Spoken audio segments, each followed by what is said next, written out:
자, 그럼 펠레포네스 전쟁 부분을 이제 할 텐데, 이거 들어가기 전에 잠깐 이제 펠레포네스 전쟁 관련된 내용을 이제 강의 교재에서 좀 보고 넘어갈게요.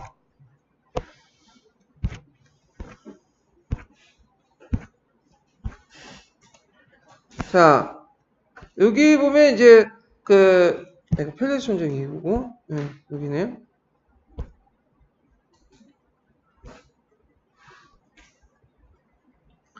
자, 거기 보면 이제 배경을 보면 그 당시 서부 지중해 지역으로 진출한 아테네와 이제 스파르타가 이제 충돌을 하게 되고, 그리고 코린도 해역에 이제 그 지배권을 둘러싸고, 그 당시 지배권 민 이탈리아 이제 시칠리아 해당 구역의 장악 목적으로 해가지고 일어났다는 거 좀 기억을 해두시면 될 것 같고요. 예. 그 다음에 이제 가정을 보면요. 초창기 때 그 아테네가 이제 페스트 언습으로 큰 타격을 입었어요. 그래서 이제 풍부한 전력으로 지상에서 결전을 회피하면서 전쟁을 수행했다.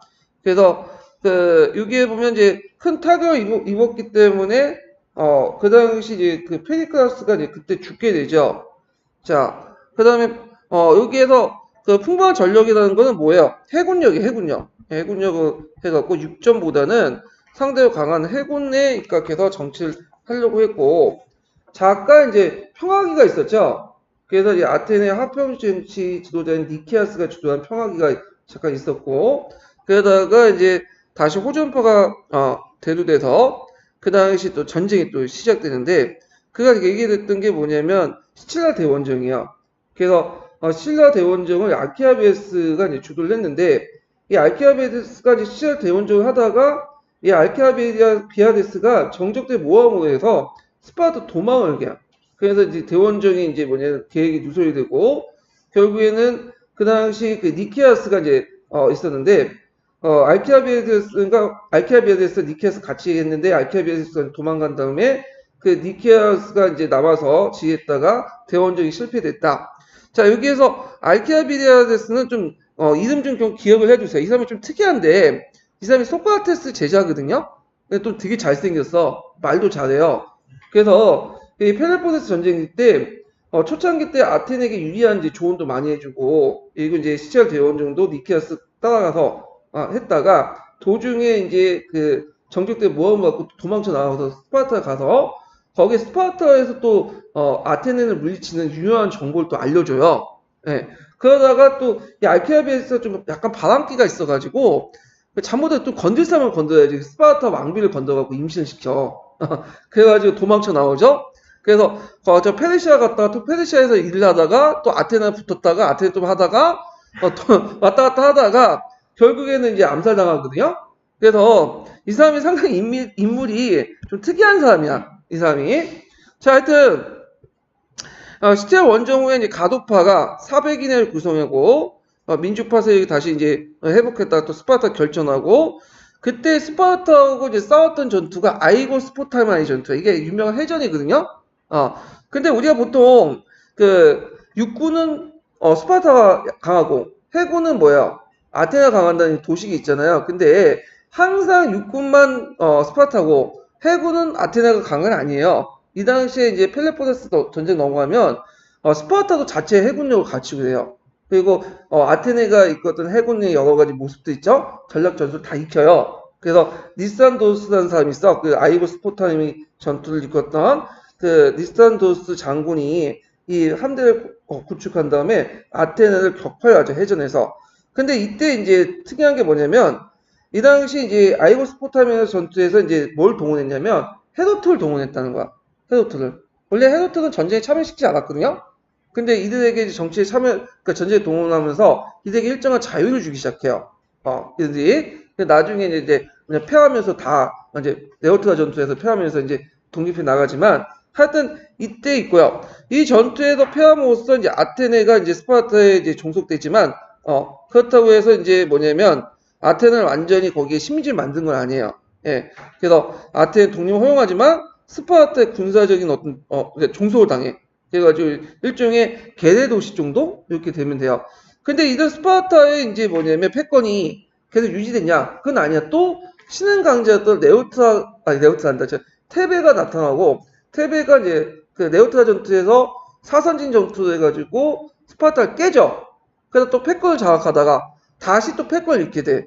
그 후에 이제 마케도니아가 밀려 내려올 때까지 아테네, 스파르타, 그 다음에 테베가 이게 삼각구도가 이제 팽배하게 있다가 나중에 누구한테 멸망당한 거야? 필리포스 2세의 공격을 받고 멸망을 당하게 돼요.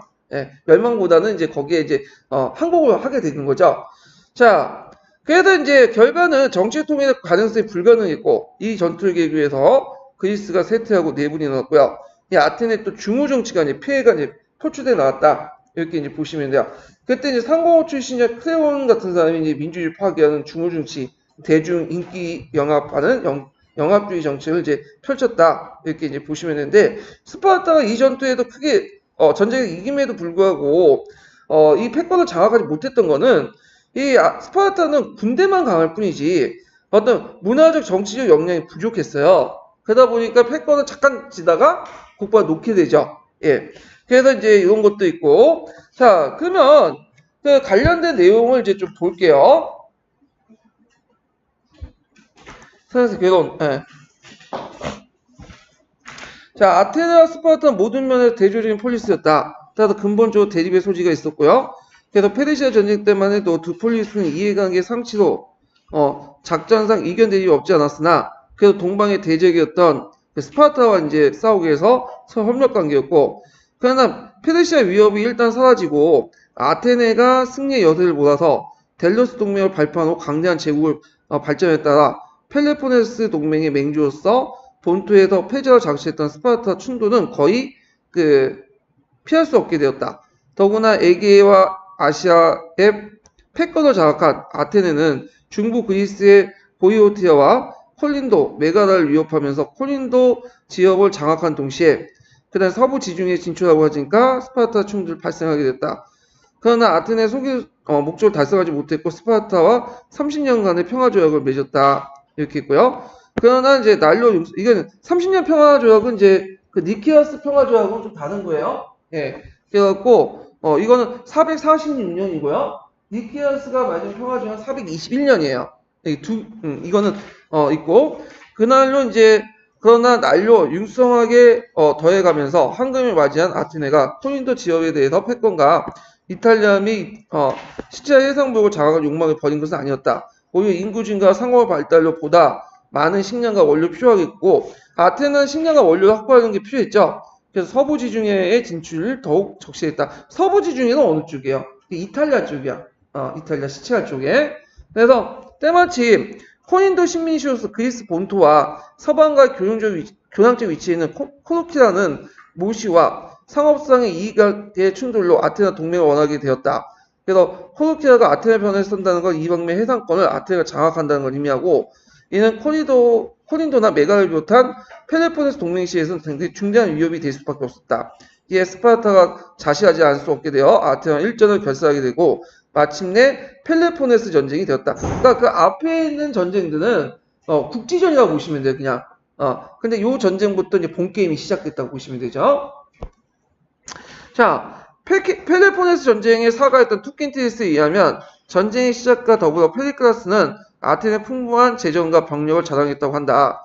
그 자랑에는 틀림이 없었고 스파르타가 승리할 공산이 크지 않았다. 그러나 아테네가 전쟁 초기 때 뜻하지 않은 천재를 맞았죠. 그래서 패스트였죠. 그래서 패스트 때문에 많은 인구가 이제 죽게 되고 그래서 그때 이제 페리클라스가 또 죽게 돼요. 그래서 아테네 같은 경우에는 많은 인구가 도시에 밀집해서 살다 보니까 이 패스트가 널리 확산되는 원인도 돼요.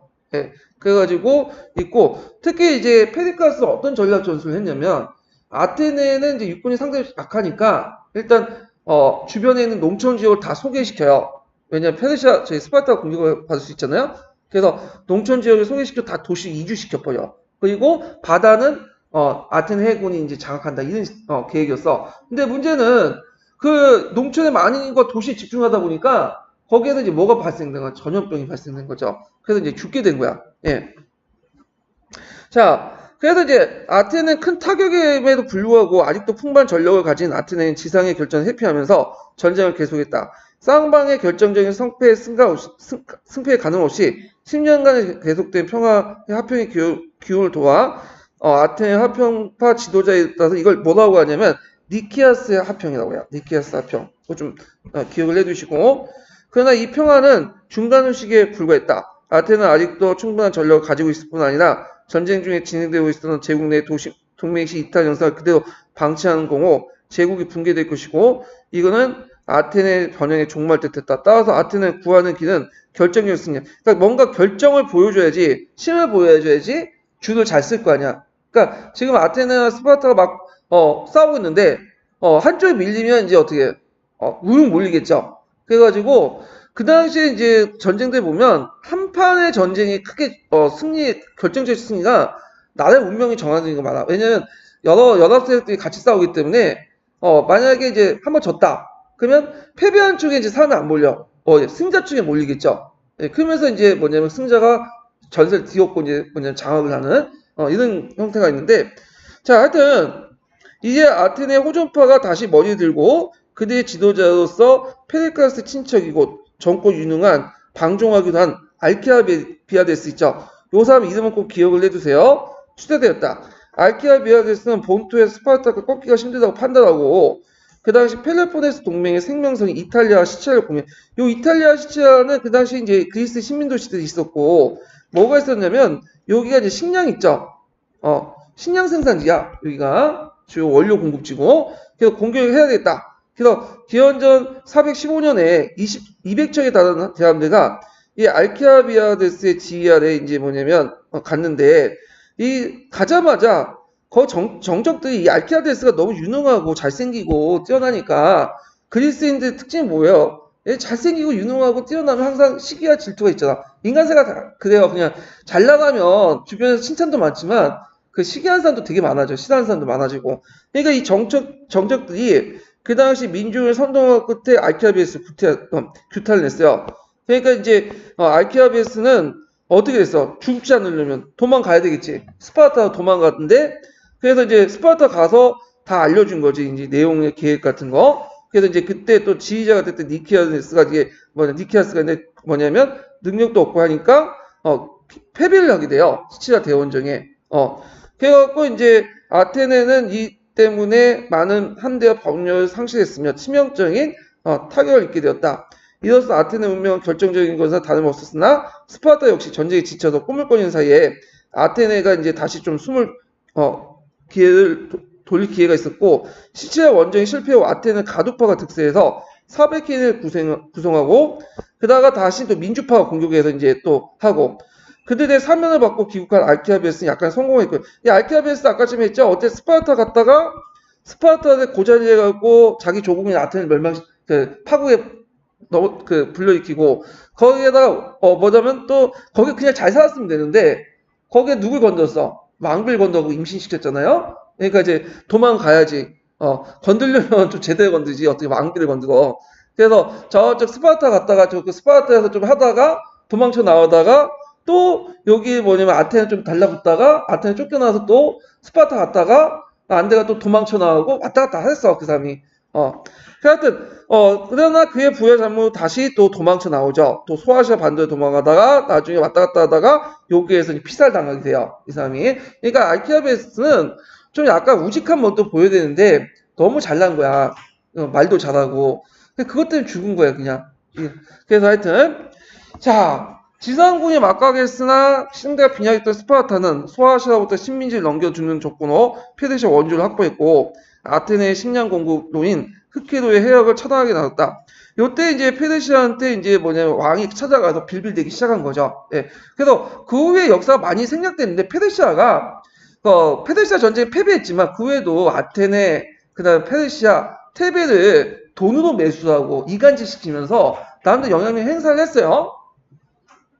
자, 그래서 이를 맞이하여 이제 아테네 함대는 스파르타 함대를 승리했으나 폭풍우의 수병의 익사자에 예도 많았다. 격분한 입사자가 가족들은 미네에서 장군대 구조 작업이 철저하지 못했음을 규탄하고 6명의 장군 집단 처형을 했는데 이게 큰 실수를 했죠. 왜? 이 사람들이 다 경력자고 능력이 있는데 이 사람들을 처형시키면 어떻게 되겠어? 군대를 나중에 유지할 수 있는 장군들이 별로 없겠죠.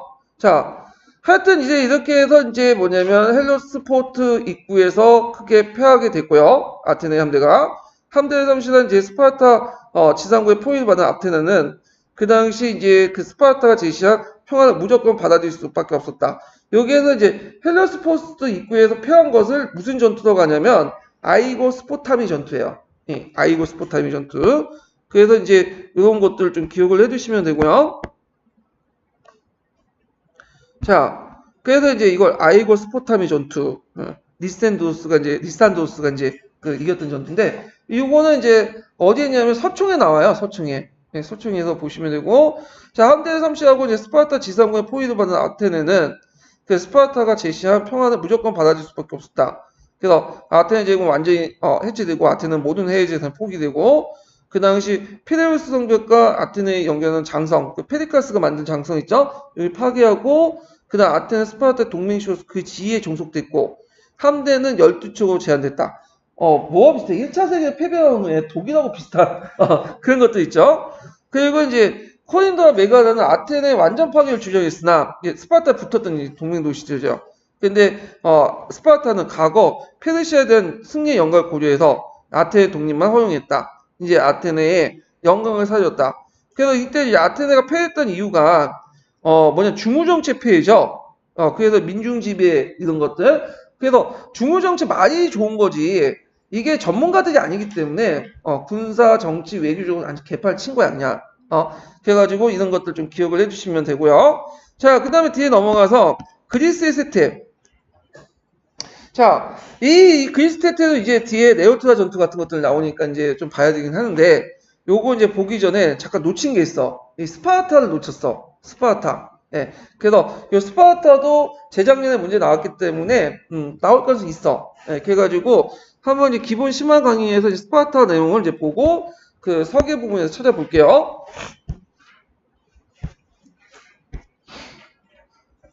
자, 스파르타 보죠. 스파르타.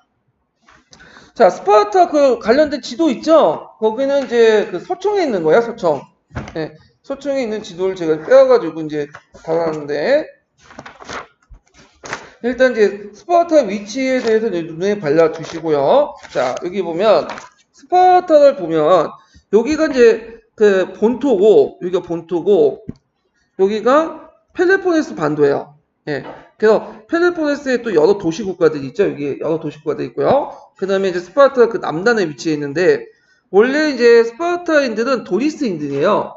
그래서 침략자들이죠. 그래서 어디에 처음 거주했냐면 여기 네코니아 지역에 거주를 했어. 요 지역에. 그러다가 이제 이 지역을 바탕으로 해서 옆에 있는 메세니아 지역을 쳤어요. 여기가 이제 평원 지역으로서 영토는 좀 작아 보이지만 여기가 상당히 구청지대요. 인구도 좀 많고. 그 두 번에 걸쳐서 메세니아 지역을 해갖고 요 지역을 이제 장악을 한 거야. 요 지역을. 그리고 이 주변 지역의 도시국가들 일종의 자기 동맹시로 이렇게 삼은 거예요. 그래서 펠로폰네스 반도의 패권을 장악을 했다. 이렇게 보시면 되겠죠? 자, 그러면 내용을 보면요. 국가 형성 과정을 보면 이게 신분 구조와 연결돼 있어요. 원래 도리아 정복자들이 이제 그 지역에 네코니아 지역에 들어가고 그 북쪽에 이제 들어가서 이제 했다가 네코니아 평원을 장악을 하게 되죠. 그리고 더 나아가서 메세니아 평원을 이제 정복하는데 정복 정제의 배경을 보면 아테네 같은 경우 해상무역을 통해서 또는 식민도시를 통해서 강인 인구를 배출했잖아요. 근데 스파르타는 다른 길을 선택했어. 왜냐 주변 민족들을 정복하며 주변 지역을 정복하면서 영역을 확대했어요. 그 대표적인 전쟁이 그 옆에 지역을 찾던 메세니아 지역을 공격한 메세니아 전쟁이죠.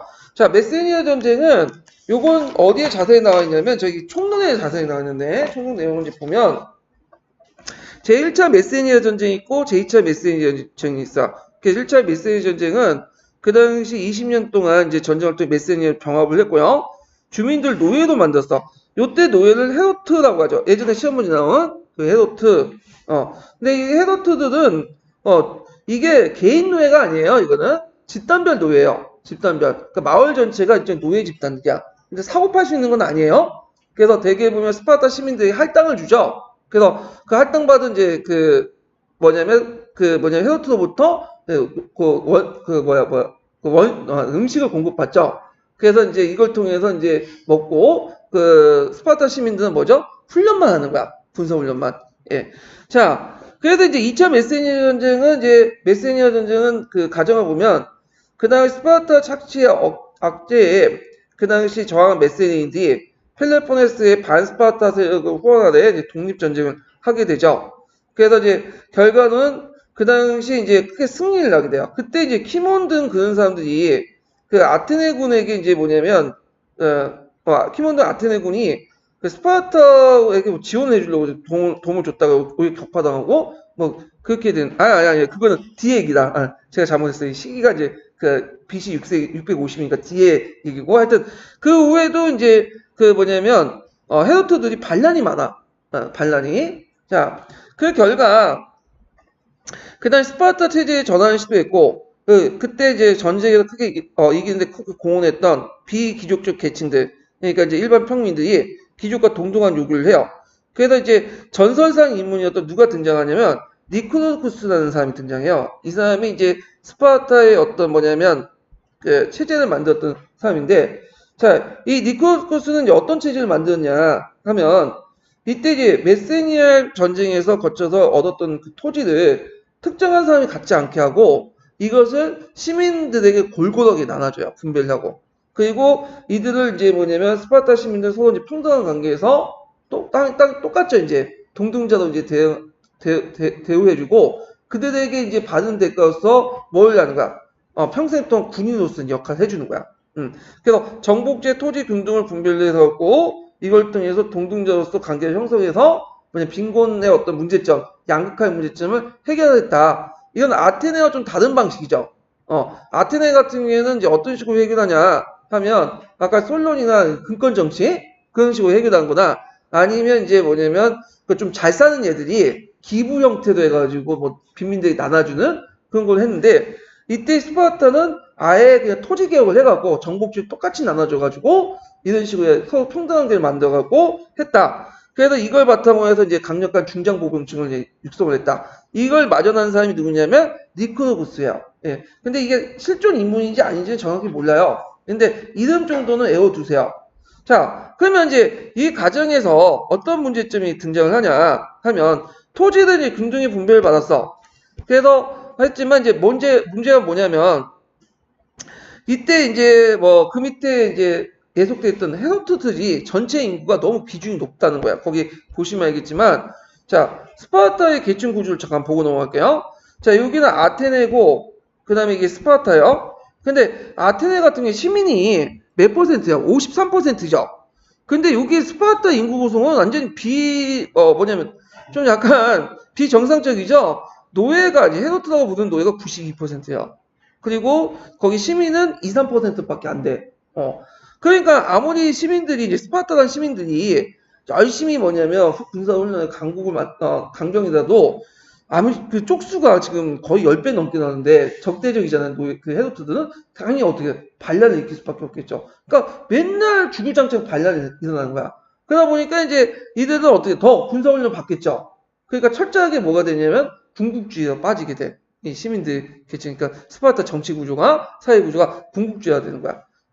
그래가지고 이제 비정상적인 어떤 정치 체제가 형성하는데 이런 계층 구조를 이뤘다. 그래서 이런 것들하고 자 그러면 이제 이 계층 구조를 좀 보고 넘어갈게요. 자 일단 스파르타는 이제 정복민의 후손들로 지배층이었고 다른 농업이에는 다른 경제활동을 제한됐고요. 주로 이제 군사 정치에 담당했고 엄격한 생활을 했다. 그 다음에 거기에 이제 페레오이코이라는 사람인데 이 페레오이코이는 종전에 이제 스파르타 지배하는 과정에서 자연스럽게 항복한 거야. 그냥 저절로 저항하지 않고. 그래갖고 이들은 자유민이에요. 그래서 지방 도시 자치권이 소유돼 있었고 또 이들이 군대 복무와 납세 의무가 있어요. 우리가 이제 잘못한 게 스파르타인들만 군대에 종사하는 거 알고 있는데 이들이 군대 복무와 납세 의무가 있어요. 근데 그 비중이 점점 커져요. 왜냐면 뭐 페르시아 전쟁이라든지 펠로폰네스 전쟁이라든지 하는 과정에서 스파르타인들 시민권을 가지고 있는 남자 수가 점점 줄어들게 돼요. 처음에 뭐 10,000명, 20,000명이었다가 나중에 1,000명도 안 돼. 그 군대를 유지할 수가 없겠죠. 그러다 보니까 이제 동맹시나 그 다음에 또 뭐냐면 이렇게 페리오크로이 심지어는 아이고 스포타니브 전투에서는 닉산도스는 그동안 군대에 참여하지 않았던 헤로트까지도 끌고 와가지고 전쟁에 참여시켜요. 군대가 이제 부족하니까. 자, 그래서 이제 이들은 정치에 참여하지 않지만 라코니아 이제 주변에 이제 거주하면서 상공업에 이제 종사를 했다. 시민권이 없었는데 이들이 정상적인 생활을 한 거지. 스파르타하고 헤르트는 좀 비정상적인 생활을 한 거고. 그 다음에 이제 헤르트에는 그러니까 헤노트라고 또 부르죠. 처음부터 끝까지 뭐냐면 대항했던 사람. 이런 사람들 이제 묶어서 노예심을 만들었는데 이들 노예는 우리가 생각하는 이제 개인적 노예가 아니에요. 그리스 로마 시대 때 노예가 아니라 마을 단위의 총체적 노예였다. 그래갖고 이제 스파르타 시민들에게 토지를 나눠줄 때 같이 분배했던 그런 사람들이죠. 그래서 이 사람들이 이제 정착하면서 스파르타 시민들과 이런 사람들 공납을 하고, 그러니까 제일 불만이 많은 계층 중에 하나야. 그래서 이게 반란도 일어나고, 그래서 뒤에 이제 키몬 같은 사람도 이제 헤르트 반란이 나니까 도와주겠다고 이제 스파르타 파견됐다가 오히려 스파르타 격퇴당하는 숨을 걷게 되죠. 이렇게 이제 기억을 해주세요. 그래서 이런 계층 구조 때문에 이런 군국주의 시스템이 탄생을 하게 됐다. 자, 그러면 이제 거기에 이제 스파르타 생활을 볼게요. 특히 교육제도에서 이제 볼 수가 있는데, 남자가 태어나잖아요? 남자가 태어나면, 일단은 얘를 봐. 얘가 영 아니다. 그러면 사대를 내요. 그래서 거기 이제 유아처분권 부모가 아니라 국가가 보고 이제 판단해서 죽이는 거야. 잔인하죠? 그 영화 선배가 보면 이제 그 스파르타, 페르시아 사신이 와가지고 막 얘기를 하니까 레오니다스가 스파르타 하면서 막 발을 걷차잖아. 그 구멍 속에 집어넣잖아요. 요 구멍이 뭐 하는 곳이냐면, 그 스파르타 얘가 태어나면 영 아닌 얘는 갖다 버리는 곳이야. 이런 식으로 죽여요. 그리고 나서 이제 7살까지 부모 밑에 있다가 집단 훈련을 하고, 그래서 12살, 20살까지는 이제 청년들이, 이제 소녀들이 극기력, 경제력, 예비 군사 훈련하고, 자, 20살부터 정식으로 스파르타 시민이 되죠. 그래서 이제 토지를 분급받고 병영 생활을 하고, 그러다가 이제 가정생활은 허용은 30세 이후부터 해요. 결혼은 이전부터 해. 근데 여자하고 안 살아. 그리고 계속 병사 생활을 했다가 30세 이후에 가서 이제 허용이 되는 거야. 가정생활 나가서 생활하는 거. 그리고 공동식사 제도를 해서 할당지에서 자금 받은 걸 이제 자급해서 공동식사 제도를 유지했다. 이렇게 이제 했고, 여성 교육이 아테네보다는 좀 됐어요. 왜 됐냐? 이것도 교육학에 나왔는데, 그 스파르타 시민, 그러니까 남자들이 이제 외부에 가서 이제 전쟁하는 동안 그 내부에서 헤르토들이 반란을 일으킬 수 있잖아. 그러니까 그걸 하는 건 그러면 여성들이 그걸 진압을 해야 되잖아. 그러니까 나름대로 이게 뭐냐면 약간의 훈련은 필요했어. 그리고 건강한 모체를 많이 훌륭한 전사를 낳다. 그래서 체육 교육이나 이런 것들을 받았다는 거야. 남녀평등 때문에 받은 게 아니고. 그래서 이제 이런 제도가 있었다는 걸 좀 기억을 해두시고, 그 다음 밑에 넘어가면, 자, 정치 조직을 보면, 여기 스파르타 정치 조직은 좀 약간 특이해요. 다양한 정치 조직이 이제, 합쳐져 있는데, 이게 특징이 뭐냐면, 이제, 크게, 민주주의 시스템하고, 그 다음에 또, 귀족주의 시스템, 왕정, 이런 것들이 세 개가 복합적으로 있었어. 그래서, 국왕이 2명이었으나, 형식적인 존재였고, 군대 지휘권만 있었다. 그래서, 레오니다스에 보면, 레오니다스가 군대 지휘권만 가지고 있었죠? 동원 좀 더 해달라니까 이제 누가 반대? 거기에 집정관이 반대하잖아. 그래서 실권은 그 밑에 에폴로라고 부르는 집정관한테 있었어요. 자, 미네는 이제 성년 남자 시민들이 참여했고, 이런 중장보급을 무장할 수 있었죠. 그리고 주요 국정을 심의하고 법안을 의결하고, 그 다음에 공직자 최종 결정권을 보유하고 있었다. 그 다음 장로회 같은 것도 있었고, 에폴로가 이제 실제, 집정관으로서 실권을 갖고 있었죠. 그래서 이제 국정의 실권을 장악하고 보통 5명으로 구성이 되어 있어요. 미네에서 선출돼. 그래서 왕을 포함한 간직자 행동을 감시하고 스파르타 특유의 생활 양식의 어떤 준수 여부를 감시했다. 그 다음 의미는 왕족과 귀족 정치의 유지를 내포한 민주 정치였다. 그래서 이제 그 당시에 제일 이상적으로 바라봤던 형태가 스파르타 정치체였다고 그러더라고요. 그래서 이제 나중에 플라톤이라든지 이런 사람들이 이제 뭐냐면 스파르타 정치체를 상당히 찬양하고 그랬던 네. 그래서 이 사람들은 중장보병 민주주의다. 그러니까 중장보병을 유지하기 위해서 똑같이 땅을 나눠 갖고 그리고 또 뭐냐면 그걸 바탕으로 중장보병을 키우고 그러면서 그걸 통해서 민에 참여해서 했던 중장보병 민주주의다. 이렇게 이제 하게 되죠. 자, 그 다음에 경제는 농업 중심이고 자, 이거는 이제 아테네와 비교해 볼 수 있죠. 아테네는 뭐죠? 해외 무역이죠. 무역 중심이죠. 그리고 이제 시민은 상업과 생산활동 종사를 금지하고 이건 주로 페리오이코가 담당을 했고요. 철제 화폐를 사용했다. 예. 그 다음에 자급자족 원칙 아래 외국인 왕의 감시를 감시하고 그 외부로부터 사상의 유입이 차단됐다. 근데 거꾸로 이런 외부부터 여러 가지 물자라든지 사상이라든지 교류가 많아지면 상품화폐 경제가 발달되면 스파르타 체제는 유지될 수 있을까 없을까요? 없죠. 일단 농업 경제가 붕괴되잖아.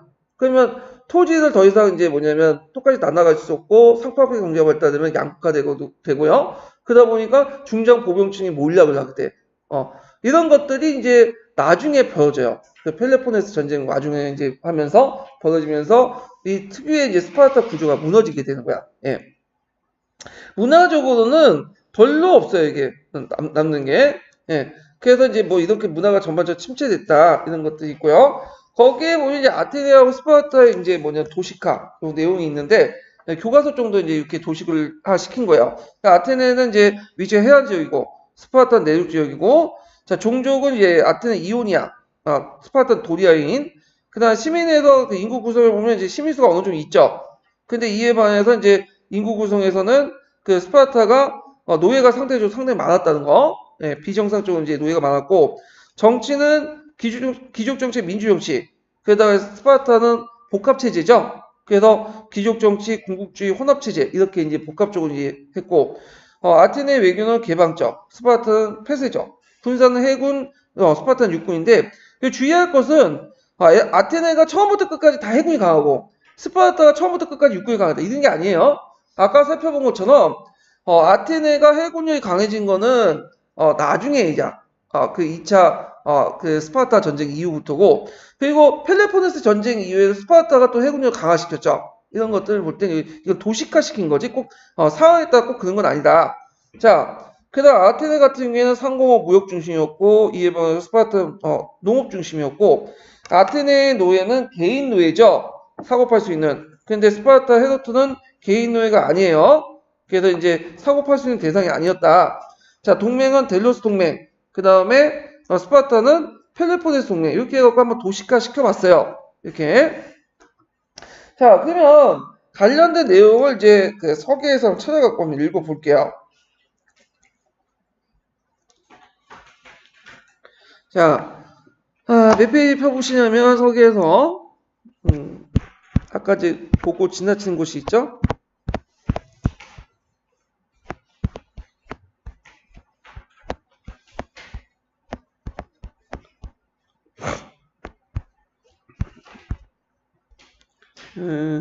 이게 몇 페이지야?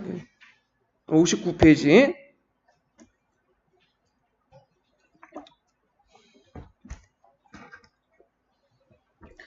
자, 아테네와 같이 해상무역과 상공을 발달한 폴리스에서는 평민 세력의 대두로 귀족 지배가 동요되고 사회계층의 분화로 사회 분화를 겪었다. 그러나 스파르타만은 예였다. 그것은 스파르타가 정복에 의해서 건설된 폴리스고 이게 도리아인들이 건설했기 때문이죠. 정복에 의해서 영역을 확대시켰기 때문이다. 자, 도리아족인 스파르타는 펠로폰네스 반도를 남하여 비교적 기름진 라코니아 지역에 자리 잡았어요. 그러니까 아까 지금 라코니아 위치 보여드렸죠?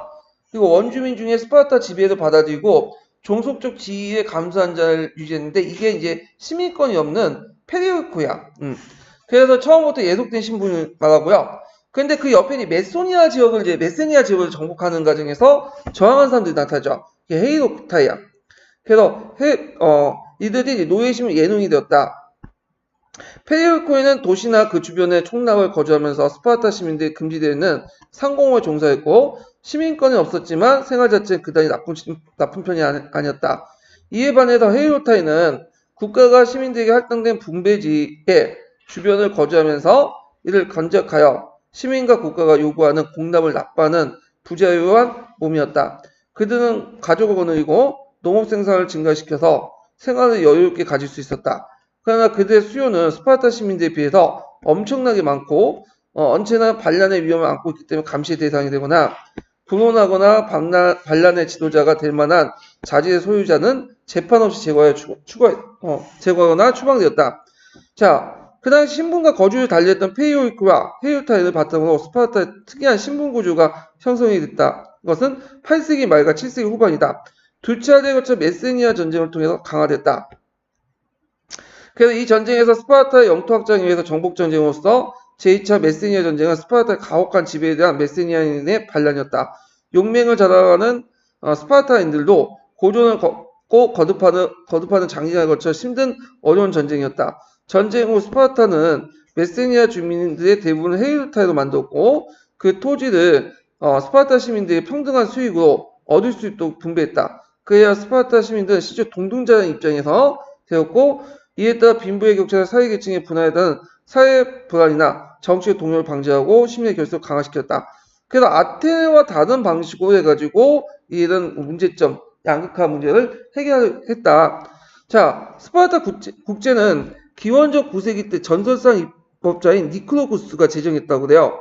그래서 실제로 메세니아 전쟁에 이르는 역사적 발전의 소생이었다. 그 내용을 보면 두 사람의 왕이 있고 실권 없고 두 왕을 포함한 30명의 유럽 가문으로 구성된 장로회가 이제 국정의 주요 안건을 맡았고요. 그 20세 이상의 성년 남자로 구성된 민회가 승인을 받았다. 그러나 국정 운영의 실권은 민회에서 설출된 그 임기 1년에 5명의 애폴로에게 있었죠. 그 애폴로의 업무를 보면요. 이 애폴로는 국정 운영 면에서 못는 집정관이라고 하겠으나 원래 임무는 왕을 포함한 여러 간직자의 행동을 감시하고 스파르타 특유의 생활 양식의 준수 여부를 감시하는 것이다. 그래서 감사관 기능도 검열하고 있었다.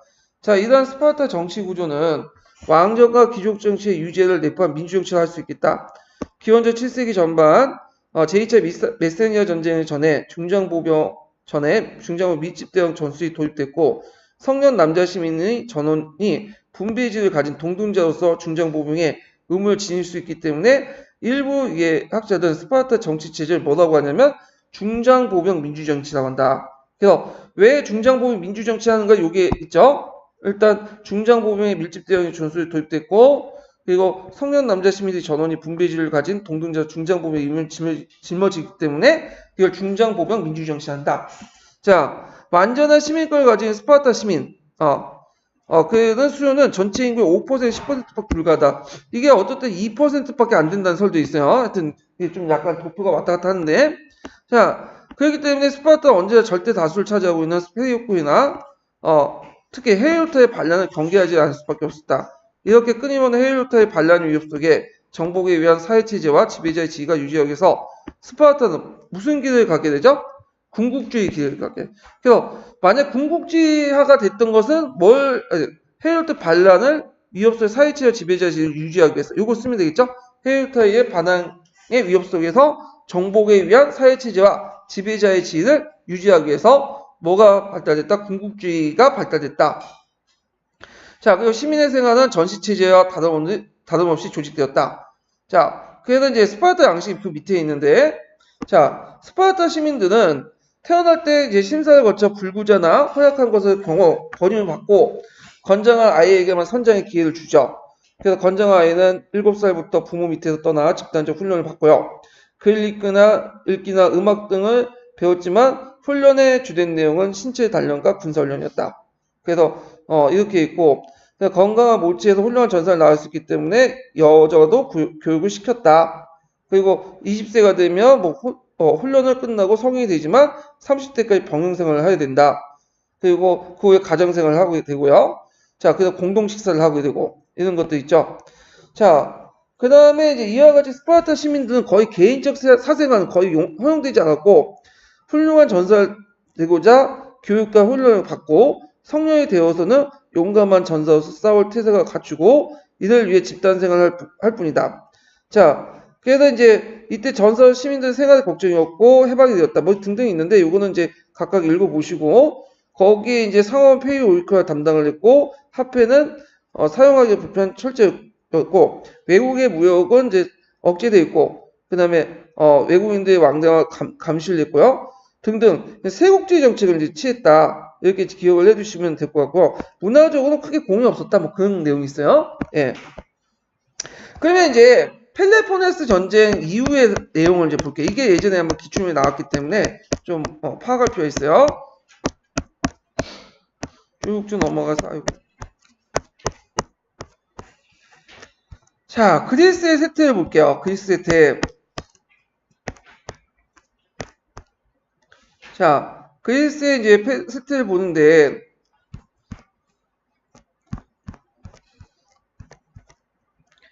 자, 스파르타가 패한 아테네에서는 아크로폴리스에 주도한 스파르타 수비대의 후원 아래 30인 차주의 가두제가 수립됐어요.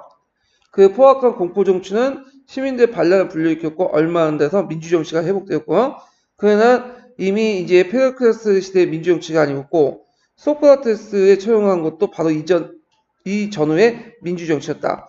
자, 아테네가 대신해서 이제 지도적 위치에 차지한 스파르타는 각 폴리스의 군대 감독관을 파견했고 고에게 공납권을 요구하는 등 아테네보다 더 억압적이었다. 때마침 페르시아의 왕에 둘러싼 내분이 발생하니까 스파르타는 소아시아에 출병했으나 실패하고 곧바로 함대만 상실했고 이 틈을 타서 아테네는 과거의 동맹시들이 다시 규합하고 스파르타를 증오하는 보이오타 같은 여러 도시들은 테베를 중심으로 규합해야 됐다.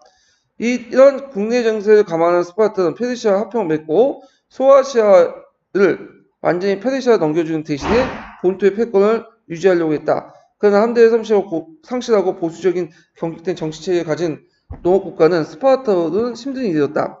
이때 이제 아테네는 제2차 해상 동맹을 결성하고요.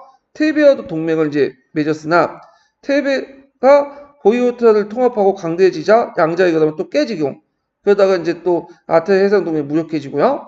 자, 스파르타를 몹시 증오했던 테베에서는 펠레피데스를 중심으로 민주정치를 회복하고 스파르타 수비대를 격파하는 데 기세를 올렸고요. 스파르타가 테베를 응징하니까 이게 시험 문제 나왔죠? 그 당시 유명한 사람이 있어요. 알파 미노다스라는 사람이 있어요.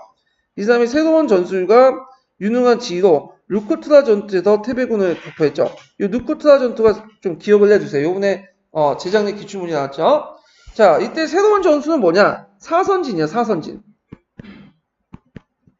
이거 뭐 굳이 뭐 자세히 얘기할 필요 없는데 예전에는 제 저거 싸울 때 이런 식으로 싸웠어요. 이렇게 밀집대형 형식으로 해갖고 싸웠잖아요. 그래서 대개에 보면 저기 예를 들어갖고 이제 우측에 이렇게 주적을 이제 놓으면 좌측에 상대방은 이게 A군이고 B군이면 이게 주적이면 이쪽에 주적을 놓는 거야. 그래서 이 주적이 약한 쪽을 공격하는 그런 방법을 했거든요.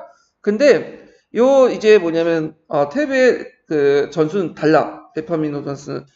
에파미노다스의 전술 사선지는 뭐냐면 사선이 뭐야? 한쪽에 기우는 거죠. 그래서 이 사람은 이제 이런 식으로 배치했을 거야. 여기 스파르타군이 있으면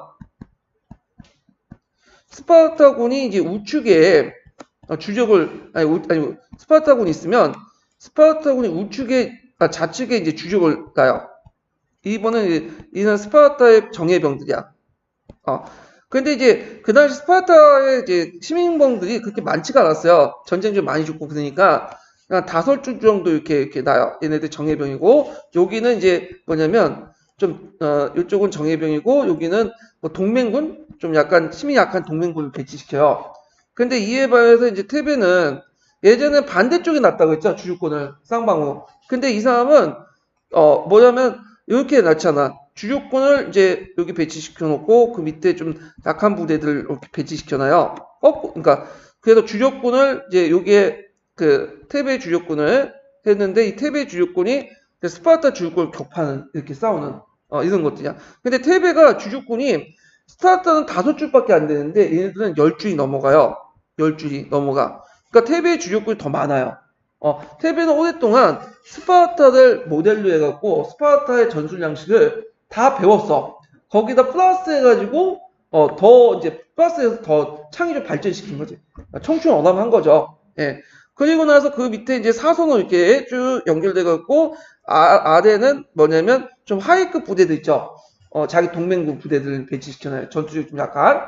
그리고 나서 그 여기 중간에 이제 돌격 부대를 하나 만들어 놓은 거야. 이게 신성대야. 이 신성대는 무슨 부대냐? 동성연애자 부대야. 동성연애자. 그 나중에 저희 발굴해가지고 발견되니까 서로 남자끼리 이렇게 손을 잡고 있더라고. 예. 그래서 실제 존재하는 군대인데 얘네들은 연인들 서로 지키기 위해서 뭐예요? 어떻게 열심히 싸우겠지. 그래서 일단 전쟁이 시작하면 요네들이 이제 먼저 싸워요. 주적 부대가. 근데 요네들은 5주이고 요는 10주이잖아. 사실 수적으로 누가 우세겠어요? 당연히 태베가 우세겠죠. 그러니까 밀리는 거야. 이렇게 쭉 밀려. 이거 돌격대가 이제 와가지고 그 밑에 옆에 있었던 부대들을 공격을 해요. 그냥 시쫓고 다녀. 무너뜨려, 진영을. 그러면 이제 막 우왕좌왕 할 거 아니에요? 그러면 이제 여기에서 이제 얘네들이 이제 돌아가지고 이제 이렇게 감싸요. 얘네들이. 주력 부대들이. 이렇게 감싸고, 앞에 있는 좀 약한 부대들이 뭐냐면 다시 공격해 들어오죠.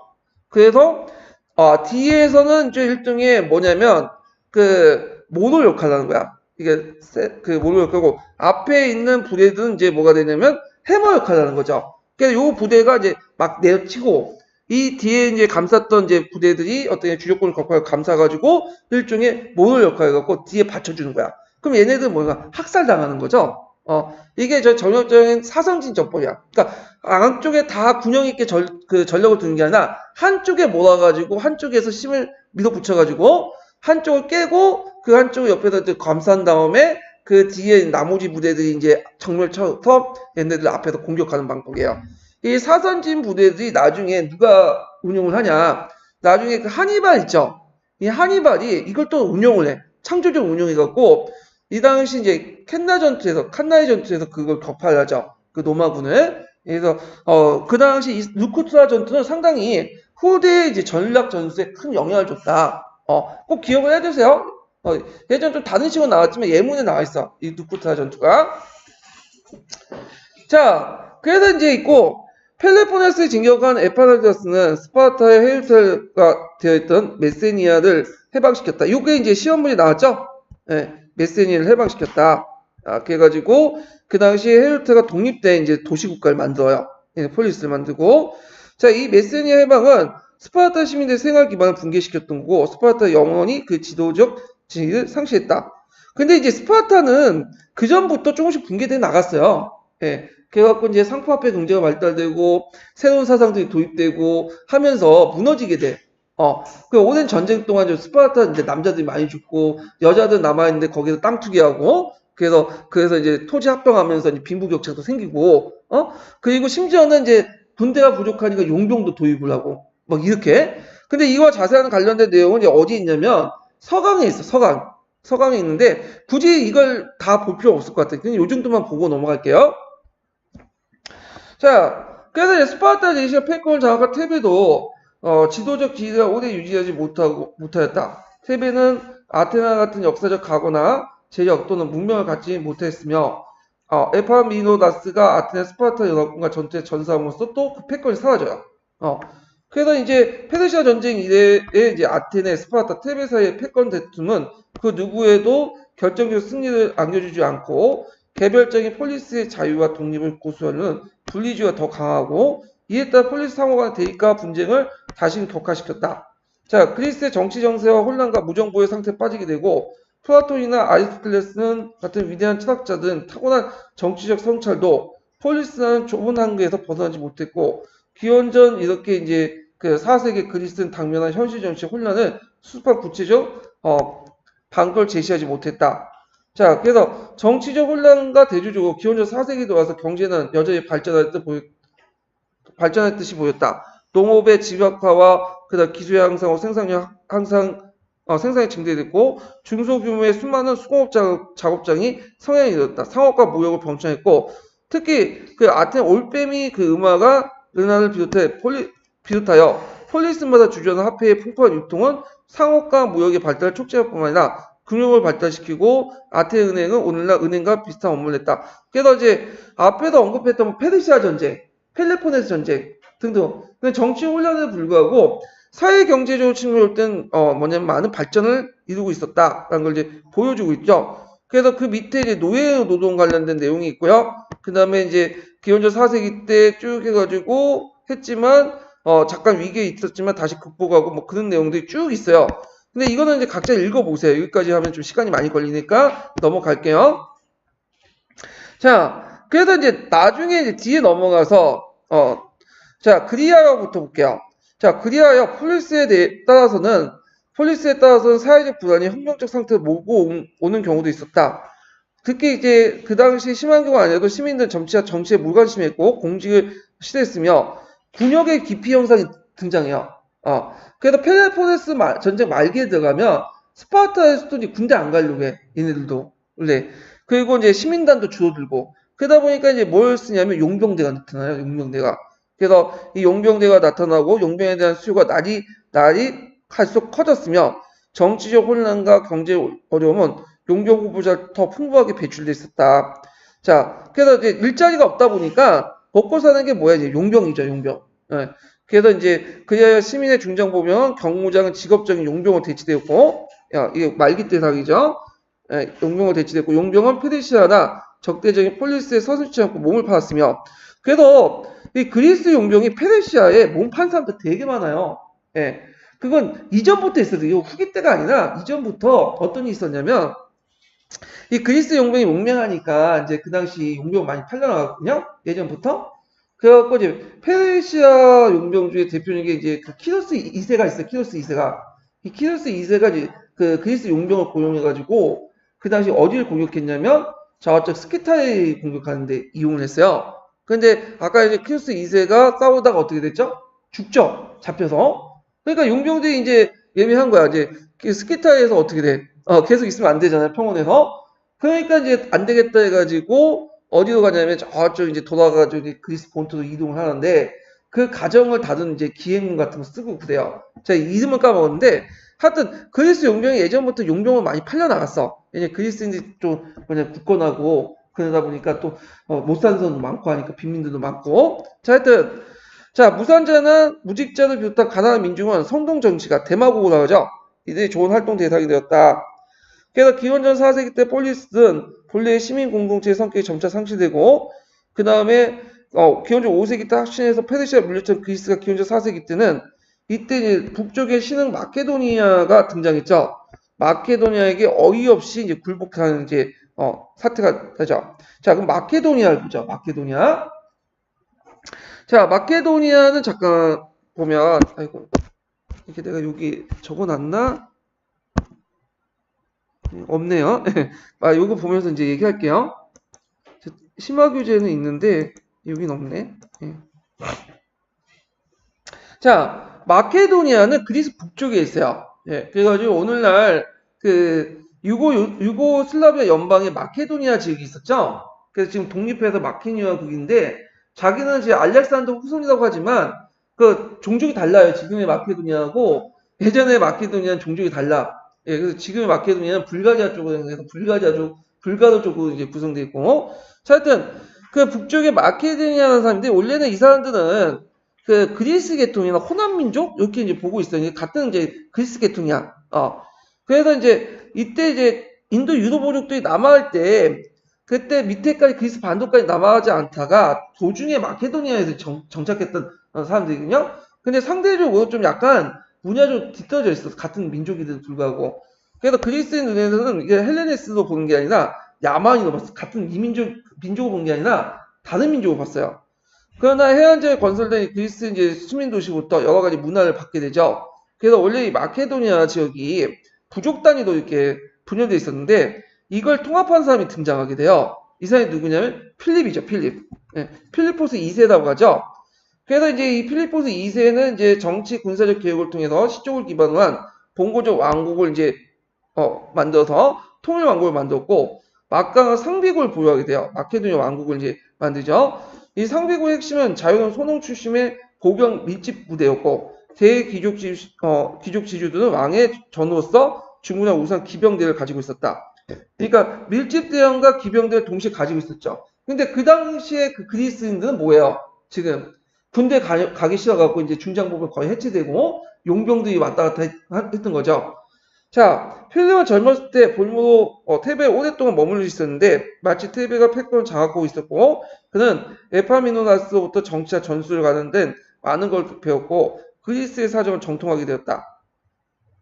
그래서 이제 필립은 남마와 같이 남마 복잡한 그게 얽혀있는 그런 낙마와 같이 흩어져 있는 그 그리스를 통합하여 숙적인 페르시아 정복하는 계획을 세웠고 그 세력을 남하시켜 나갔죠.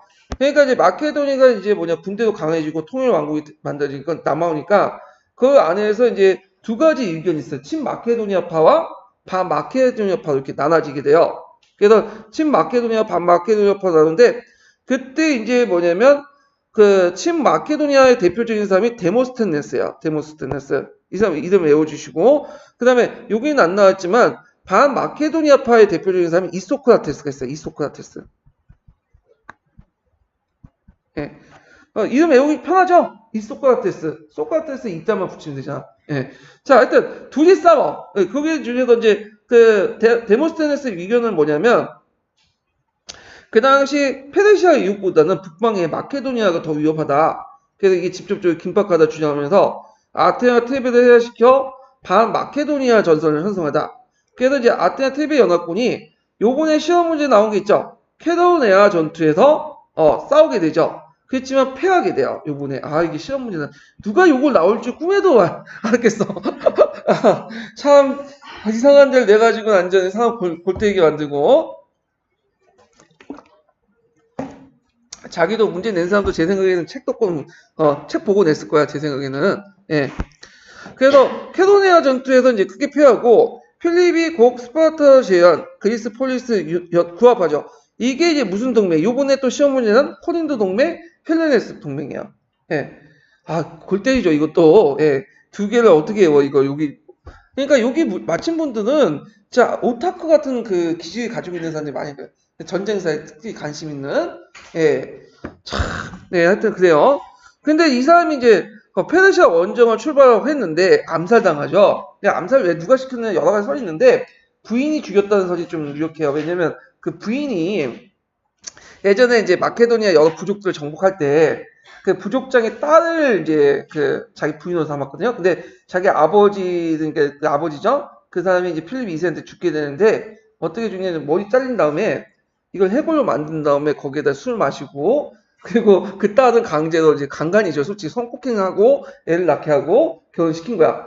그 둘 사이에 이제 태어난 얘가 누구냐면 알렉산더죠. 그러니까 이제 부인 입장을 때는 이거 지금 뭐야, 되게 더러운 놈이지.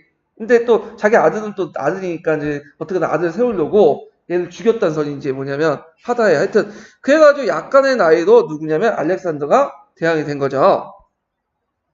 자, 필립의 뒤를 이어서 이제 알렉산더가 대왕이 되니까 이게 20살이거든. 그러니까 이제 주변에서 어린 놈이 됐네 하면서 이제 우습게 알고 뭐냐면 또 테베나 아테네 뭐 등등 해가지고 반란이 일어나요. 자, 그래서 그는 군대에 충성하고 경쟁적으로 제거한 후에 다시 이제 마케도니아 전선, 반마케도니아 형성을 그 한 테베 아테네를 격파하고 테베는 이제 그 시민을 다 죽이고 노예로 팔아요. 그리고 아테네는 살려도 왜냐면 아테네는 함대가 필요했거든. 그 당시 페르시아를 공격하려니까.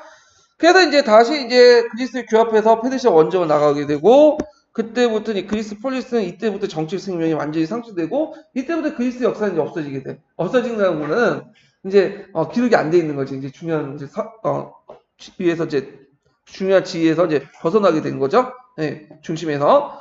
자, 그래서 이렇게 해갖고 이제 요번에 이제 시험 문제에 나왔던 그 켈로나 전투와 그 다음에 코린도 동맹 관련된 내용이 있으니까 이제 보고 이 자세한 내용은 제가 좀 뭐냐면 이 전투 내역이나 뭐 그런 것들은 제가 이제 또 기출문제 분석 때문에 시험 올 거니까 그걸 참조를 하시고요. 그 다음에 여기에서 살펴보면 페르시아 전쟁이나 펠로폰네스 전쟁, 그 레오트라 전투 그런 것도 있죠. 그와 관련된 이제 보충 동영상을 제가 이제 또 올려놓을게요. 그게 이제 토코멘타리 전쟁사라고 있어요. 제가 이제 예청하는 건데 국방TV에서 하는 게 있어. 근데 그 국방TV에서 하는 건데 사람들 잘 안 보더라고, 국방TV. 저도 몰랐어. 듣보잡 같은 그 케이블 방송이니까. 근데 국방TV에서 그래도 성공한 게 뭐냐면 토코멘타리 전쟁사야. 그래서 와가지고 여러 전쟁사들 알려주는데 전쟁뿐만 아니라 이런 사회경제 문화도 같이 알려줘. 그래서 페르시아 전쟁사, 그 다음에 펠로폰네스 전쟁사를 했거든요. 그래서 관련된 내용을 동영상 올려놓을게요. 유튜브에도 있어요. 유튜브 찾아보면 다 있어요. 토코멘타리, 토전사라고 해요, 또. 네, 토전사. 찾아보면 나와. 그래서 이제 보실 수 있어. 지금까지 이게 100몇 회까지 150회인가 160회 지금 하고 있고 지금 하고 있는 게 뭐냐면 이제 7년 전쟁에서 포메이슨이 어떻게 등장했는가 그걸 얘기하고 있는데 보고 감동받았어. 너무 이게 배경지식이 너무 확장되는 것 같아. 네. 그러니까 여러분도 이제 심심할 때마다 한번 보세요. 이거. 자, 그래서 이제 한번 그 했고, 그리스 문화 부분을 이제 볼게요. 자, 그리스 문화의 특징은 이제 뭐냐면, 여기는 시험 문제는 좀 약간 건축 양식 외에는 별로 나오진 않는데, 일단 이제 볼게요. 그 앞부분 그리스 문화의 성격이야. 그러니까 그리스 문화는 뭐 오리엔트 문화의 영향을 성장했다. 이거 그리스 문화 합리적이고 인간적이다. 뭐 이런 거. 합리성은 뭐 이거 강조했고 등등인데 이건 좀 넘어가고요, 그냥.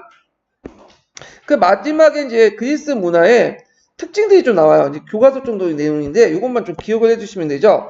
자, 여기 다음 장 넘어가면 그리스 문화의 그 성격이 나오는데 잠깐만요.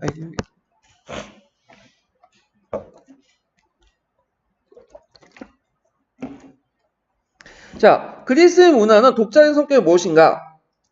일반적 그리스 문화는 밝고 명랑하고 인간적이며 이걸 볼 수 있는 게 어디에서 볼 수 있죠? 신화에서 볼 수 있죠? 그래서 그리스 신들의 특징은 뭐냐면 그 인간하고 거의 유사해. 똑같은 감정을 가지고 있고 신호애락을 가지고 있고 그죠? 다른 점은 이제 오래 살 수 있다는 영원히 살 수 있다는 거. 그 다음에 강대한 힘을 가지고 있는 거 제하고는 거의 뭐냐 인간의 모습을 띠고 있죠.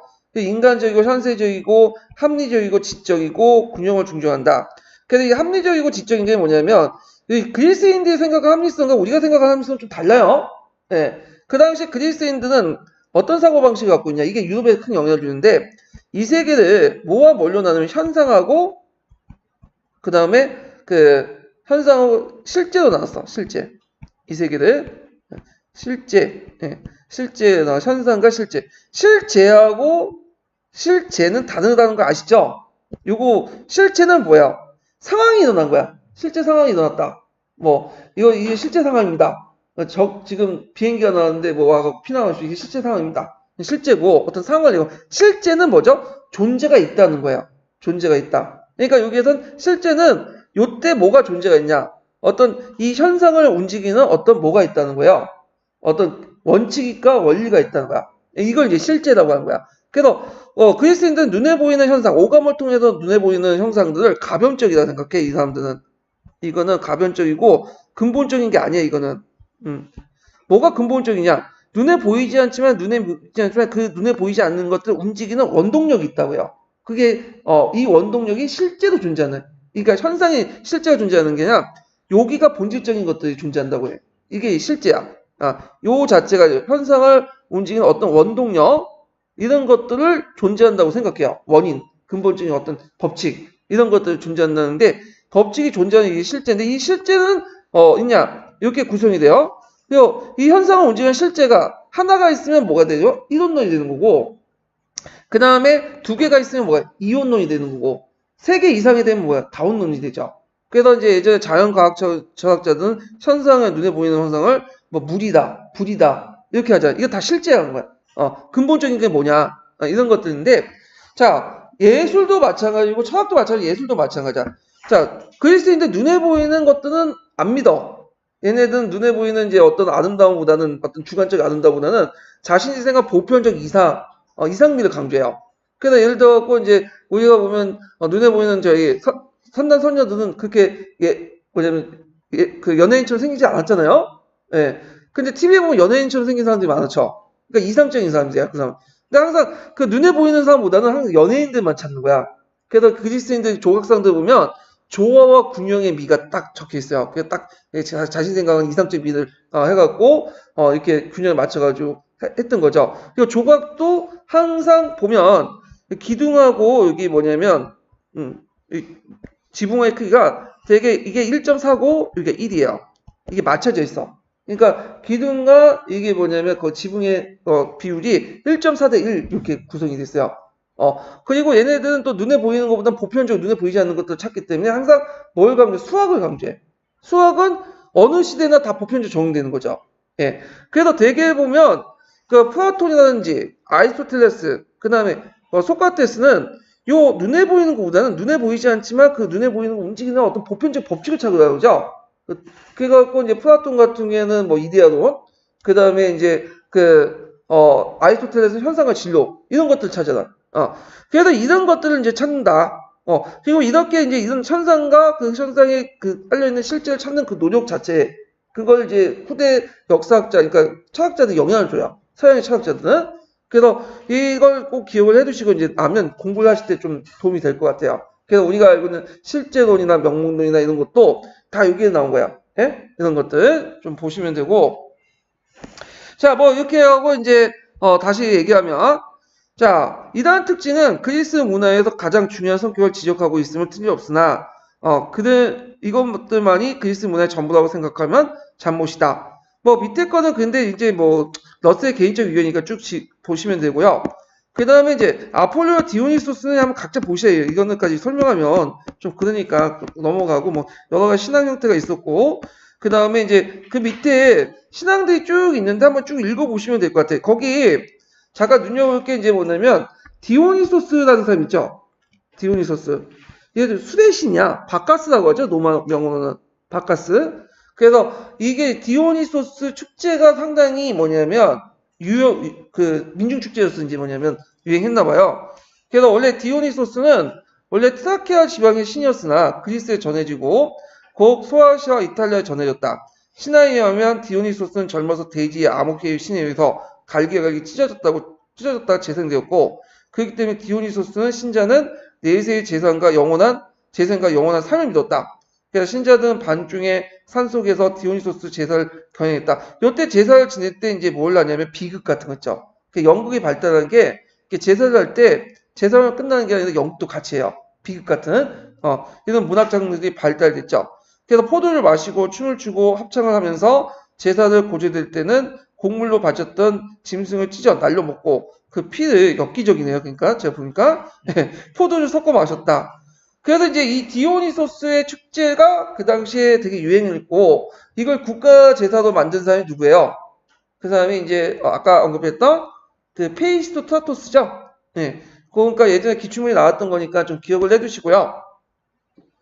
자, 그 밑에 뭐 오르페우스가 이제 뭐 오르피고를 만들었다고 있고, 트레케아 시인이 오르페우스가 원시적이고 야생적인 디오니소스를 좀 순화시켜서 오르피고를 만들었어. 이거 이제 관련돼 갖고 그는 진인을 알 수 없으나 디오니소스를 믿는 신자는 도덕적이고 금욕적인 생활을 영위함으로써 내세에 있어서 영원한 행복을 얻을 수 있다고 했다.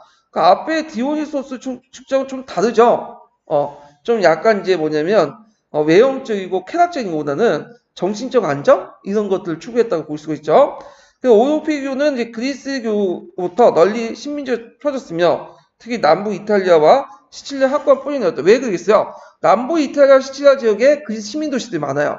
그래서 이걸 통해서 이제 뿌리를 내렸고 이곳에서 이제 유럽에서 최초의 교회라고 할 수 있는 신자 집단이 형성됐고 수학의 창시자인 철학자인 피타고라스도 이런 오르피교의 신자 집단이었다. 이렇게 이제 보시면 되고요. 자, 철학과 과학을 볼게요. 자, 그리스인들은 자유롭고 사색하고 자유로운 만물의 근원을 이제 했고 그리고 오리엔트에 이제 영향을 받았고 이걸 바탕으로 더 발전시켰죠. 그래서 그 뒤에 이제 내용들이 쭉 나오는데 자, 다음 장 넘어가서 그리스 철학들은 기원전 6세기에 이 밀레투스를 중심으로 발달했어요. 이걸 자연 철학자라고요. 그래서 이들은 이오니아 지방에서 먼저 일어났고 이들 이오니아 학파라고 하죠. 이들은 이제 주된 관심은 자연 문제야. 우주가 어떻게 형성돼가 그 자연의 형상들이 어떤 물질에 근본적으로 있는가 자연의 형상들이 보이는 것들의 근본적인 것들이 무엇인가. 그래서 이제 여기 현상은 자연현상이죠. 현상의 밑바닥에 있는 뭔가를 찾아요. 실제를 찾으려고 해. 그래서 이들은 실제가 뭔가에 대해서는 만물의 근원이 무엇이냐, 이 실제가 무엇이냐 가지고는 또 학자마다 견해가 말라요. 그렇지만 일단 공통점은 눈에 보이는 것들 뿐만 아니라 눈에 보이는 것에 그 밑바닥에 깔리는 눈에 보이지 않는 뭘 찾으려 했다? 실제 만물의 근원을 찾으려고 하죠. 이 만물의 근원을 찾으려 했다. 그래서 텔레스는 그 만물의 근원을 뭐로 보냐? 실제를 물로 보죠. 이 근원이 물이다. 그 다음에 이제 이렇게 얘기했고, 자, 그 다음에 이제 뭐 여기에서 이제 다른 사람들이 다양한 얘기를 했어요. 예. 그렇지만 나름대로 지금 이점은 되게 웃긴 거지. 왜 물이 만물의 근원이야? H2O인데 산소와 수소의 결합이냐? 그렇지만 우리는 유치하게 보이지만 여기에서 중요한 건 답이 아니라 그 가정이야. 이 눈에 보이는 형상에는 그 보이지 않지만 뭔가 보편적 원칙이 깔려 있다는 그 가정, 그 추구하는 거 그런 것들이 뭐와 연결되죠? 근대의 합리주의 정신과 연결되는 거야. 이런 것도 이제 있고요. 자, 그러나 이제 이렇게 있고, 헤라클리토스는 만물 유전다 해서 끊임없는 변화를 강조했고, 뭐 등등. 이런 사람들의 공통점은 뭐냐면, 여러 가지 의견이 있지만, 아까 이제 만물의 근원, 자연적 형상 속의 근본적인 원은 실제 근원을 찾으려고 했다. 이 자연철학자들의 공통된 현실이죠.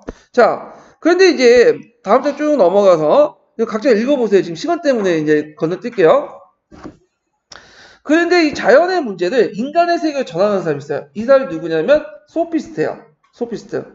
자, 소피스트가 출연할 때는 이제 뭐냐면 페르시아 후죠. 그래서 이제 앞에 자연철학자는 이오니아 지역이 좀 발달됐으니까 거기에도 이제 했는데 그때 이제 그 그리스 패권은 이제 누구한테 넘어갔어요? 아테네한테 넘어갔죠. 이 아테네가 이제 경제 부를 쌓게 돼. 그리고 아테네 민주정치가 행해지죠. 민주정치 하려면 뭐가 필요해? 교양이나 지식이나 수사 이런 것들을 이제 할 거 아니야? 그 인간과 사회에 대한 통찰력. 그래서 이때 이제 등장했던 사람이 소피스트인데 이 소피스트는 좀 약간 그리스 철학을 보려고 좀 벗어난 생각을 한 거야. 앞에서 이제 현상과 실제 중에 되게 자연철학자는 어디 강조하죠? 실제를 강조하죠. 근데 예사는 실제 보편성을 부정해. 뭐가 현상이 뭐냐면 가변성, 주관성만 강조해요. 보편적인 법칙이나 이런 것들은 존재하지 않다. 대학가 믿고 싶은데 믿으면 그게 뭐냐면 본질이다. 이런 식으로 주장해. 이런 것들을 믿지 않고. 그래서 이제 많은 비판을 받게 되고. 그래서 이제 이 비판에서 소크라테스가 뭐죠? 소크라테스 맞아. 사회에서도 눈에 보이는 거, 그 폴리스 유지하기 위한 오랫동안 누적도 보이진 않지만 보편적 법칙이 존재한다. 그러면서 다시 이제 실제를 강조하죠. 그래서 이게 이제 플라톤, 아리스토텔레스의 영향을 주는 게 되죠. 예. 그렇게 이제 있는데 일단은 제가 한번 소피스트 볼게요. 자, 그래서 이제 이 소피스트든 정치 문제에서 이제 주로 말을 할 수 있는 기술을 이제 뭐냐면 가르쳤고요. 그래서 그러다 보니까 그다음에 수사학이나 운반술에 되게 뛰어났어요. 그리고 이제 대표적인 사람이 이제 뭐냐면 그 포타고라스죠. 인간은 만물의 척도다. 이게 뭐예요? 개별적인 척도가 기준이 정의다. 세상의 보편적 정의는 존재하지 않는다. 주관적인 어떤 기준을 되게 강조했죠. 그러나 우주의 중심이 된 인간의 그대 보편적 진리를 인정하지 않았다. 기성도덕이나 종교 회의에 느끼고 시대에 요구하는 지식과 토론을 승리하는 기술 역전이기 때문에 후에 이제 개변화보다 오인을 받고요. 자, 그러면서 이제 이 소피스 회의주와 상대주의는 펠로포네스 전쟁 이후에 아테네사의 혼란과 민주정치의 타락 속에서 아테네 시민, 특히 청년도 오도할 위험이 컸다. 자, 이 사태를 보고 소피스와 달리 보편적 진리를 주장하는 사람이 등장해요. 이게 이제 누구냐면 소크라테스죠. 이 소크라테스. 그래서 소크라테스가 이제 너 자신을 알라 이렇게 했지만 실제로 소크라테스가 얘기한 건 아니고 그 당시에 이제 그 돌아다녔던 그 구호고요. 그러면서 이 사람은 이제 가변적이고 상대적인 보다는 이제 현상적인 거는 뭘 강조하죠? 실제 보편적인 진리를 강조하게 돼요. 그래갖고 이제 이 사람도 책은 안 남겼어, 이 사람은. 근데 그 플라톤에 의해서 이제 소크라테스 병명이나 크리톤 같은 글을 통해서 소크라테스 사상을 좀 알 수가 있죠. 그래서 이제 이 사람이 이제 나중에 독배를 마시고 이제 그 소크라테스가 이제 나중에 사형을 선고받잖아요. 그래서 독배를 마시고 죽죠. 그래서 이제 그 당시 이제 주변에서 소크라테스 도망가라. 근데 도망갈 수 있는데도 불구하고 왜 안 갔냐면 그 사람이 이제 유명한 말을 했죠. 그러니까 내가 지금 아테네 시민으로서 이제 있고 페르시아 전쟁에도 참가했고 그동안 내가 많은 혜택을 받았다. 그건 아테네를 움직이는 어떤 보편적 정신, 원리에 의해서 내가 이게 뭐냐면 질서 속에 혜택을 받았는데 내가 불리하다고 해서 도망가면 말도 되냐? 그건 내가 평상시에 믿고 있는 보편적 질서, 정신을 추구하는 것, 원리를 추구하는 것과 또 위배된다. 그래서 아테네의 어떤 보편적 질서는 인정해줘야 된다. 하면서 그냥 독배를 마신 거예요. 예. 근데 이걸 또 잘못 알려진 게, 압법도 법이다. 그런 식으로 이제 알려졌는데, 이거는 나중에 일본 사람이 오욕한 거고, 나중에, 그래서 전두환 때 맨날 그 얘기를 했어요. 초등학교 때도, 왜 압법도 법이다, 뭐 이런 식으로 얘기를 많이 들었어요. 예. 자, 그 다음에, 소크라테스의 제자가 뭐예요? 플라톤이죠? 예, 플라톤. 이 플라톤은, 뭘 주장해요? 이데아론을 주장해요. 이데아론. 그리고 이제 그때 이제 이데아론은 어디에 영향을 미치냐면, 이 실제론에 영향을 미치죠. 이 플라톤의 실제론은 뭐라고 하냐면, 그, 개념 실제론이라고 해요. 개념 실제론. 개념 실제론. 예. 그래서 이제 개념 실제론에 영향을 준다. 이게 보편 논쟁, 나중에 그 스코아 철학 논쟁에서 보편 논쟁이 있거든요. 그 철학이 개념 실제론에 영향을 주는데, 자, 플라톤의 생각은 뭐냐면 그 현상계가 있어요. 눈에 보이는 형상이 있고 그 다음에 눈에 보이지 않지만 이데아라는 게 있죠. 본질적이고 실제적인 건 어딜까요? 이데아야. 이데아. 그래서 현상계는 이데아의 반영물에 불과하다. 네. 이렇게 보고 있죠. 이 사람이 주장하기를. 그래가지고 근데 이제 우리 요걸 이제 좀 추상화시키면 어떻게 나오냐면 현상계는 아이고 잠깐만요. 이 현상계는 이제 뭐냐면 사물 속에 분해 보이는 사물이죠. 근데 사물 속에 진리인 이데아가 들어가 있지 않고 이 사물의 밖에 이데아가 존재한다는 거야. 이게 이제 뭐냐면 개념 실제론이야. 실제라는 것은 우리 안 속에 개별적인 어떤 사물 속에 들어가 있는 게 아니라 밖에 존재하고 있다. 이렇게 주장해. 그러니까 이걸 또 해석하면 인간과 신의 관계에서 인간의 이성 속에 신앙이 들어가 있는 게 아니라 신의 의지가 들어가 있는 게 아니라 인간의 이성과 별도로 신의 의심 밖에 있다. 이렇게 주장하는 거야. 이게 이제 개념 실제론이죠. 요 정도만 파악을 해두세요. 일단 개념 실제론을. 자, 그래도 이제 플라톤 사상이 있고요. 그래서 플라톤은 또 뭐냐면 철학자를 강조하죠. 철인 정치론. 그래서 이제 철인 정치론은 원래 세상을 끊고 동굴 안에 있었는데 이 사람이 세상을 끊고 밖에 나와서 이데아를 받기 때문에 이 철학자들이 정치를 해야 된다. 철인 정치론을 주장하죠. 예. 그래서 이제 이걸 이제 공화국이라는 책에 있고요. 그래서 쭉 읽어보세요. 이거는요. 이 사람이 이제 제일 뭐냐면 이상적인 정치로 봤던 것이 뭐예요? 이 스파르타야. 예, 스파르타 국제를 상당히 이상적으로 봤다. 그 다음 플라톤의 제자가 또 누구죠? 이 아리스토텔레스 철학이죠.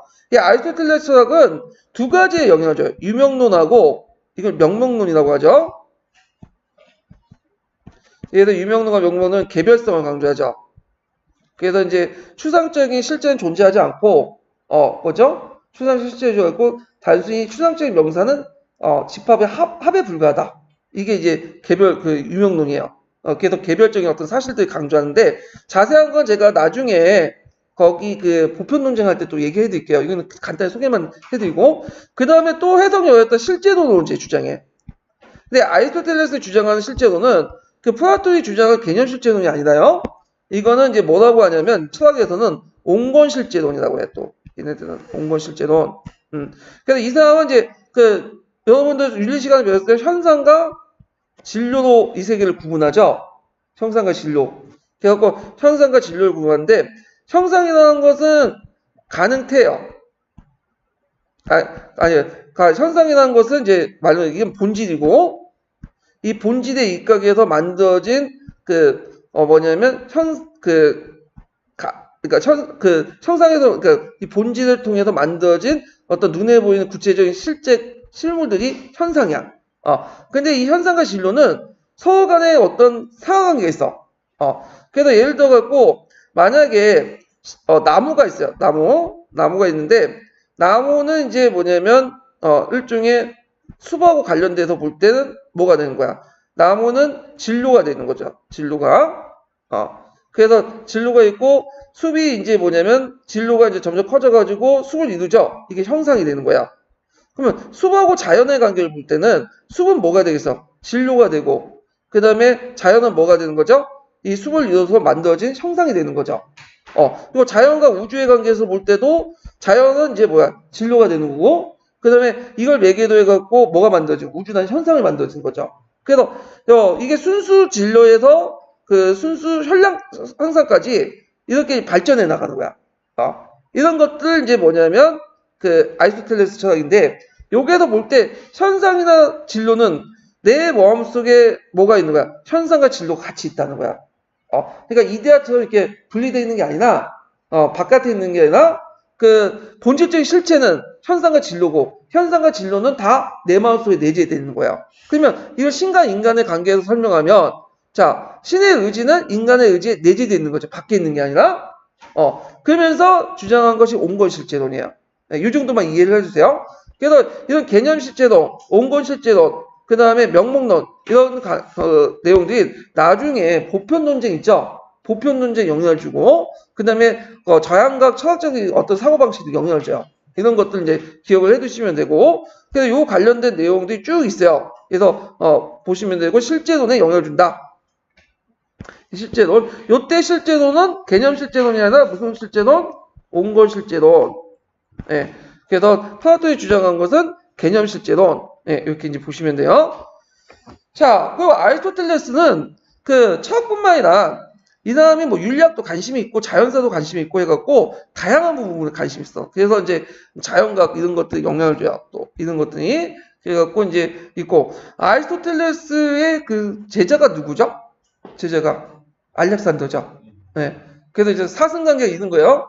그래서 소크라테스의 제자가 플라톤이고 플라톤의 제자가 아리스토텔레스고 아리스토텔레스 철학이 아리스토텔레스 제자가 알렉산더 이렇게 이제 보면 되겠죠.